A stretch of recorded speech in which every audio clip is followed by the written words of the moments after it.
Big boss ಫಿನಾಲೆಗೆ ಈ ನಾಲ್ವರು ಹೋಗೋದು ಫಿಕ್ಸ್. ಟಾಸ್ಕ್ ನಲ್ಲಿ ರಜತ್ ಆಯ್ಕೆ ಸರಿನಾ? ಬಿಗ್ ಬಾಸ್ ಸೀಸನ್ 11ರ ಗ್ರ್ಯಾಂಡ್ ಫಿನಾಲೆ ಇನ್ನೇನು ಸಮೀಪಿಸುತ್ತಿದೆ. ಮನೆಯ ಸ್ಪರ್ಧಿಗಳು ಫುಲ್ ಅಲರ್ಟ್ ಆಗಿ ಆಡ್ತಾ ಇದ್ದಾರೆ.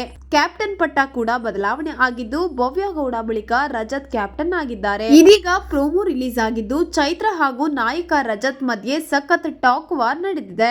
ಮನೆಯ ಖಳನಾಯಕ ಆಗಿರುವ ರಜತ್ ಸ್ಪರ್ಧಿಗಳ ಕೊರಳಿಗೆ ಬೋರ್ಡ್ ಹಾಕಿದ್ದು, ಇವರಲ್ಲಿ ಒಬ್ಬರು ಮನೆ ಖಾಲಿ ಮಾಡೋದು ಗ್ಯಾರಂಟಿ ಆಗಿದೆ. ಬಿಗ್ ಬಾಸ್ ಕೊಟ್ಟಿರುವ ಟಾಸ್ಕ್ ನಲ್ಲಿ ರಜತ್ ಅವರು ಖಳನಾಯಕ ಆಗಿ ಆಡ್ತಾ ಇದ್ದಾರೆ. ಆದರೆ ಮನೆಯಲ್ಲಿ ರಜತ್, ಹನುಮಂತು ಹಾಗೂ ಚೈತ್ರ ಮಧ್ಯೆ ಮುನಿಸು ಮುಂದುವರಿದಂತೆ ಕಾಣ್ತಾ ಇದೆ. ಯಾಕಂದ್ರೆ ರಜತ್ ಅವರು ಮನೆಗೆ ಬಂದ ಮೇಲೆ ಯಾವತ್ತೂ ಕೂಡ ಹನುಮಂತು, ಚೈತ್ರ ಪರವಾಗಿ ಮಾತನಾಡಿಲ್ಲ ಅಂತ ಹೇಳ್ಬಹುದು. ಅದರಂತೆ ರಜತ್ ಪರವಾಗಿಯೂ ಈ ಇಬ್ಬರು ಒಳ್ಳೆಯ ಮನಸ್ಥಿತಿ ಹೊಂದಿಲ್ಲ. ಆರಂಭದಿಂದಲೂ ಇವರಲ್ಲಿ ಮುನಿಸು ಸ್ಫೋಟವಾಗುತ್ತಲೇ ಇದೆ. ಫಿನಾಲೆಗೆ ತಲುಪಲು ಅರ್ಹತೆ ಇಲ್ಲದ 5 ಸ್ಪರ್ಧಿಗಳಿಗೆ ಟಿಕೆಟ್ ಟು ಹೋಮ್ ಫಲಕ ಕೊರಳಿಗೆ ಹಾಕಬೇಕು ಅಂತ ಬಿಗ್ ಬಾಸ್ ಹೇಳಿದ್ದಾರೆ.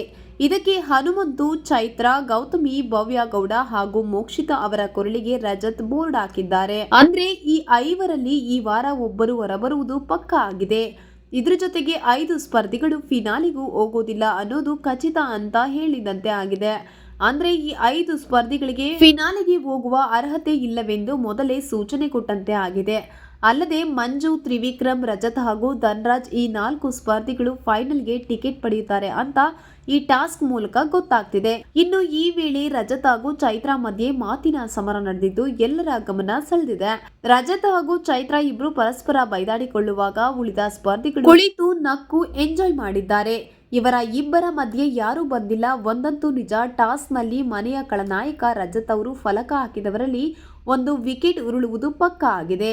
ಆದರೆ ಮನೆಯಿಂದ ಹೊರಬರುವುದು ಯಾರು ಎಂಬುದು ಮಾತ್ರ ಈ ವಾರದ ಕುತೂಹಲವಾಗಿದೆ.